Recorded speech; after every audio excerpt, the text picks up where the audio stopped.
Now let's focus on the man who's leading the charge for Israel. Benjamin Netanyahu, former military commando turned prime minister.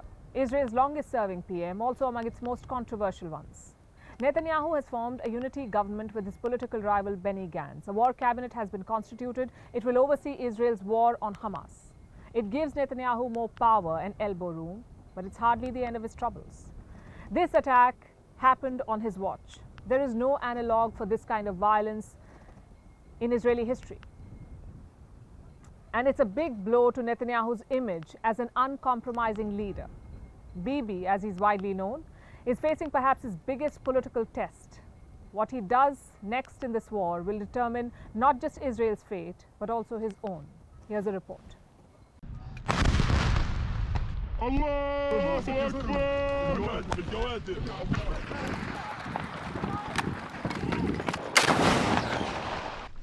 In the Israel-Palestine cauldron, the events of the last week have been unprecedented. The last time they went to battle like this was perhaps in 1948. That war ended in 1949 with Israel's victory. Israeli Prime Minister Benjamin Netanyahu would hope that history repeats itself. He has vowed to finish Hamas, the group responsible for the terror attack just a week back. This was his first response after Saturday's massacre. Citizens of Israel, we are at war. Not in an operation or in infighting rounds, but at war. This morning, Hamas launched a murderous surprise attack against the state of Israel and its citizens. I have ordered an extensive mobilization of reserves and that we return fire of a magnitude that the enemy has not known. The enemy will pay an unprecedented price. Israel called it its 9/11. And Netanyahu's response was reminiscent of US President George W. Bush's speech after the worst terror attack on American soil. I can hear you, the rest of the world hears you, and the people who knocked these buildings down will hear all of us soon. Extraordinary times call for extraordinary actions, and Israeli politics witnessed something similar. Political rivals joined hands to form a unity government. Centrist Benny Gantz joined Netanyahu's right-wing government to fight Hamas. Citizens of Israel, this evening we have established a national emergency government. The people of Israel are united, and today its government is united. But this was the only good news for Netanyahu, if you can call it that, given the circumstances. Bibi, as he is widely known, has his back to the wall. Saturday's attack was the worst that Israel has seen in decades, and it happened with Netanyahu in charge. So pressure is mounting on Bibi. There are reports over intelligence failures and military mistakes. Shocking given Israel's reputation in both fields. How the Israeli government was caught napping while Hamas executed its horrific plan. Today, Netanyahu wants to wipe Hamas off the face of the earth. The savage attacks that Hamas perpetrated against innocent Israelis are mind-boggling, slaughtering families in their homes, massacring hundreds of young people at an outdoor festival, kidnapping scores of women, children, and elderly, even Holocaust survivors.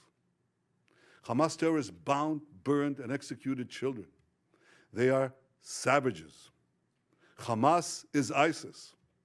And just as the forces of civilizations united to defeat ISIS, the forces of civilization must support Israel in defeating Hamas.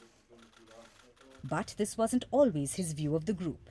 In March 2019, at a Likud party meeting, Netanyahu said, and I quote, "Those who want to thwart the establishment of a Palestinian state should support the strengthening of Hamas and the transfer of money to Hamas." He went on to add at that same meeting, and I quote again, "This is part of our strategy, to differentiate between the Palestinians in Gaza and the Palestinians in Judea and Samaria."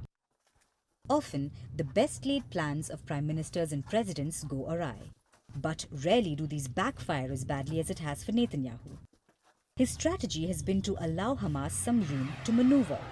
Why? In order to weaken the Palestinian Authority in the West Bank. For decades, Netanyahu has pursued this so-called separation strategy. Solidify Hamas's control over Gaza, cut the Palestinian Authority to size to preclude the possibility of it emerging as a viable partner for negotiations. Netanyahu has also pushed a controversial policy of weakening the judiciary inside Israel. Remember, he's facing corruption charges. This move, seen as a judicial coup of sorts, has led to widespread protests within Israel for months now. So Netanyahu wasn't soaring on the popularity charts before the war. And after Saturday's attack, calls have only grown for Bibi's resignation. Netanyahu has been in power from 1996 to 1999, from 2009 to 2021, and again from December of last year. Bibi is the longest tenured prime minister in Israel's history. He's also the chairman of the Likud party, so he has no one else to blame for the crisis Israel is facing. The buck stops with him. And the timing seems particularly cruel. He was on the verge of completing his masterstroke, peace with the Arab world, while ignoring the Palestinians via the Israel-Saudi normalization deal. Hamas, the same group that he backed, derailed his plans. And now Bibi finds himself in the middle of an ugly, bloody and possibly long war. But don't rule him out just yet. Netanyahu is a political survivor. He's also known as the magician. But this time he faces his biggest test for political survival. If he does manage to overcome this, it would be nothing short of magic indeed.